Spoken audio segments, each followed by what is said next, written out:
அதுக்கு தான் அப்போஸ்தலர் நடவடிக்கைகளில் காத்து கொள்றதுல சொல்கிறேன் நான். எதிர்ப்பாளர் இடத்துல பேசுறதுலேயும் சரி, அந்த உத்தமம் உங்கள் நாவில் இருக்கணும். கர்த்தர் அறிவார், என்ன கர்த்தர் பார்த்துக்கொள்வார். நீங்கள் வேணா ஜெபம் பண்ணி கேளுங்க ஆண்டவரை. ஏன்டா நீ பண்ணுற அயோக்கியத்தனத்துக்கு நான் ஜெபம் பண்ணி வரேன் ஆண்டவரை கேட்கணுமா? ஒரு வெளிச்சமாக இருக்கணும் வாழ்க்கைன்னு சொல்ல வரேன். அவங்க யார் உங்களுக்கு? உனக்கு என்ன தனிப்பட்ட அக்கறை?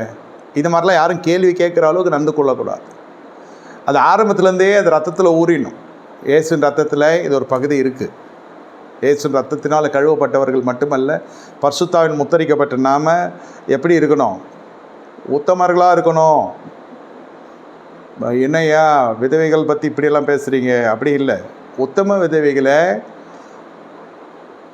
உத்தம விதவைகளாகிய விதவைகளை கனம் பண்ணு. 1 தீமோத்தேயு 5:3. யாருக்கு சொல்கிறது? சபை கனம் பண்ணும். அதெல்லாம் சபை பார்த்துக்கும். நேராக போய் பணம் கொடுக்கறது, நேராக போய் ட்ரெஸ் வாங்கி கொடுக்கறது, இதெல்லாம் இருந்துச்சுனாக்கா இது மிகப்பெரிய பிரச்சனையில் போய் முட்டுறையா, பிரச்சனை ஆகிடும்.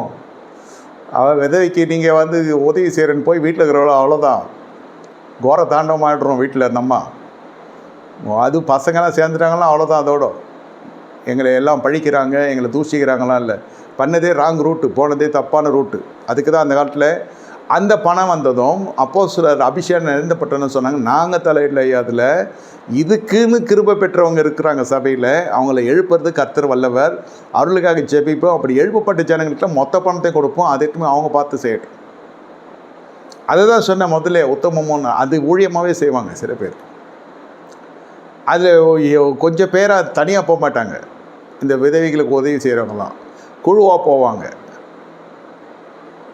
இது ஒரு விஷயமே வேறு. இது தனியாக போனேன், செத்த, கிறிஸ்துவுக்குள்ளே செத்த, உயிர் தெரிந்த வல்லமே இல்லை. எதுக்கு உயிர் தெரிந்தீங்களோ அதுக்கு மறுபடியும் செத்து போயிடுவீங்க. போகக்கூடாதுன்னா போகக்கூடாது. No comments, no arguments. இதெல்லாம் போனால் தான் நீங்கள் இதெல்லாம் காத்து கொண்டால் தான் ஆவியில் அனலுள்ளாக இருக்க முடியும். இல்லைன்னா நம்மால் மாதிரி தான் இருக்கணும். சிம்பிளாக பண்ணுங்கப்பான்னு சொன்னார்ல தாவீது. சொல்லலைன்னு நினைக்காதீங்க.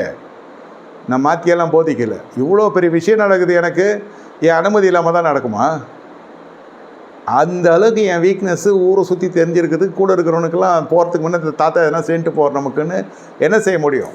பெட் ரிட்டர்னு போற்றி வைக்கிறாங்க, தொடச்சி எடுக்கிறாங்க. இந்த டைமில் 14 வயசு பூம்பாவை அப்படி ஷாக். எனக்கு படிக்கிறப்ப ஷாக் ஆயிடுச்சு. பாவி மனசா, போகிறப்ப கூட திருந்த மாட்டியா நீ? தாவீது தான்.